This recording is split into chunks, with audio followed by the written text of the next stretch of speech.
Oi pessoal, tudo bem? Eu sou a Rita e você está assistindo ao Top 5. Essa semana falaremos das postagens publicadas entre os dias 11 e 17 de maio. E vamos começar com o quinto colocado. Na quinta colocação temos a publicação do dia 16 de maio às 14 horas, intitulada Bancos de DNA para Todos.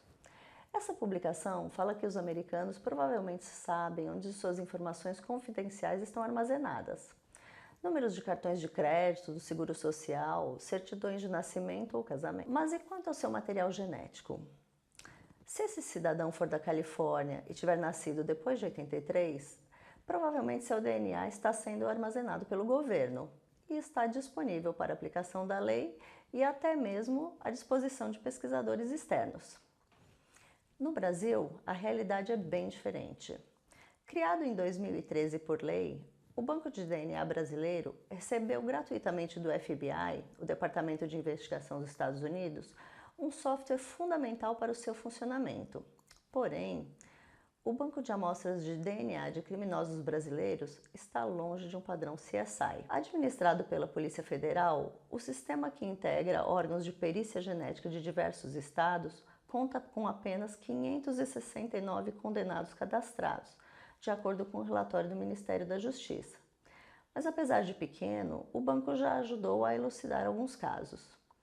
Um documento do governo, elaborado com dados coletados em todo o país até 2016, destaca que o número de cadastrados representa menos de 1% do total de condenados por crimes hediondos e contra a pessoa, que somaria em todo o Brasil aproximadamente 60 mil detentos. Ainda segundo o relatório do Ministério da Justiça, para o banco de DNA desempenhar plenamente seu papel, a lei precisa ser cumprida.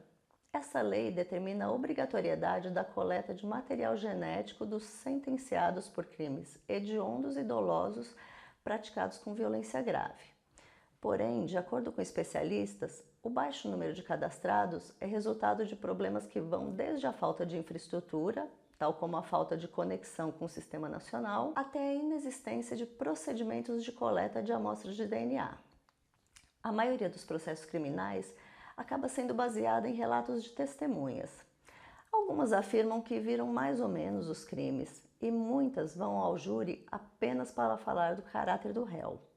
Na verdade, milhares de suspeitos são absolvidos no Brasil por faltas de provas técnicas. E agora vamos para a quarta colocação.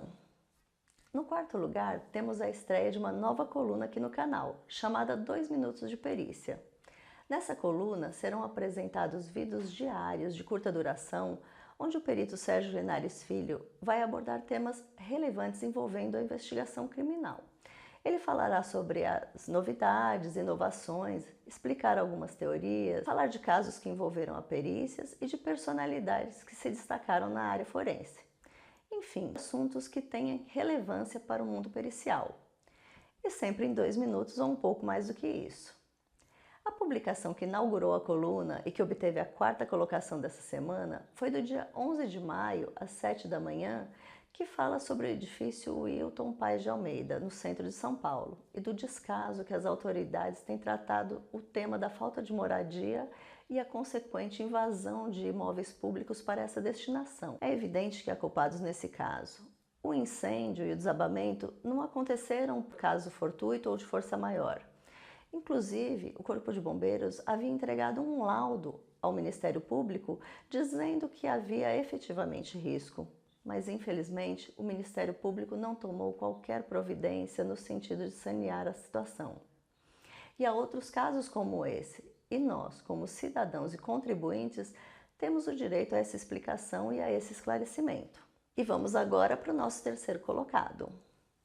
No terceiro lugar, a publicação do dia 14 de maio às 19 horas da nossa coluna Forensic Quotes traz uma citação de Arthur Conan Doyle mencionada no livro As Aventuras de Sherlock Holmes, volume 2. O conto, com o título original de A Scandal in Bohemia, foi publicada pela primeira vez na Strange Magazine em julho de 1891. A frase exata diz: é um erro capital teorizar antes de se ter dados. Insensivelmente começa-se a torcer os fatos para que se adequem às teorias. em vez das teorias se adequarem aos fatos. O texto fala de um crime que implica a grande casa de Ornstein, dos reis hereditários da Boêmia. Um fato curioso sobre este ponto é que até então Sherlock Holmes nunca havia demonstrado qualquer emoção, principalmente sentimentos em relação a qualquer mulher. Para ele, todas as emoções, e o amor particularmente, eram incompatíveis com a sua mente fria, precisa e admiravelmente equilibrada. Ele jamais falou das suas paixões, a não ser com desprezo e escárnio. Até que surgiu Irene Adler. Ele costumava fazer chacota da inteligência das mulheres, mas depois dela, ele nunca mais fez isso. E quando fala de Irene Adler, é sempre sob o título honroso de A Mulher. E vamos agora para a segunda colocação. Na vice-liderança, a publicação do dia 14 de maio, às 7 da manhã, temos a publicação da coluna 2 Minutos de Perícia, que fala sobre o crack. O crack é uma droga em forma de pequenas pedras amareladas e de odor repugnante, que possui todos os atributos de uma verdadeira armadilha para aqueles que simplesmente a experimentam. O crack produz um prazer intenso e de curta duração, que é imediatamente seguido pelo oposto: depressão, paranoia e principalmente ânsia por mais droga. As pessoas que a usam não comem e nem dormem adequadamente. A droga pode fazer seus usuários se sentirem paranoicos, zangados, hostis e ansiosos, terem taquicardia, espasmos musculares e convulsões, mesmo quando não estão sob seu efeito. Essa droga é tão terrível que há notícias que até mesmo alguns traficantes deixaram de vendê-la porque seus clientes, ao se tornarem dependentes do crack, rapidamente perdem a capacidade econômica e deixam de ser lucrativos. Infelizmente, o crack está disseminado por todo o Brasil e não há sinais de reversão desse cenário. Pelo contrário, seu uso aumenta diariamente. A Cracolândia, situada no centro de São Paulo, a maior cidade do Brasil e uma das maiores do hemisfério sul, simboliza um pouco disso tudo. Nosso país está carente de um plano de erradicação do uso do crack. O que se vê, no entanto, são medidas improvisadas que, no final das contas, podem, inclusive, intensificar o seu problema.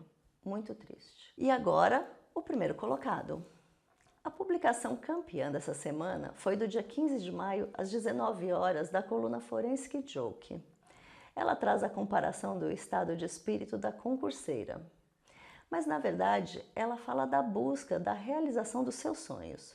Todos nós temos sonhos e passamos boa parte da nossa vida tentando torná-los reais. Às vezes eles parecem distantes e inatingíveis e nos fazem pensar em desistir, por não nos sentirmos capazes de concretizá-los. Porém, mesmo que tudo nos leve a concluir que os nossos sonhos sejam impossíveis de ser alcançados, não podemos desistir dele. Precisamos buscar aquela força dentro de nós e principalmente trabalhar duro para concretizá-los. Então, se você quer ser bem-sucedido nessa empreitada, precisa se dedicar integralmente a esse projeto. Deve estar preparado para atingir o seu limite e dar o melhor de si para que as coisas aconteçam. Portanto, amigo ou amiga concurseira, continue se esforçando, que você conquistará a tão sonhada vaga no serviço público. E por essa semana é só. Não se esqueça de entrar também no nosso canal do YouTube, curtir e compartilhar nossas publicações e até a semana que vem.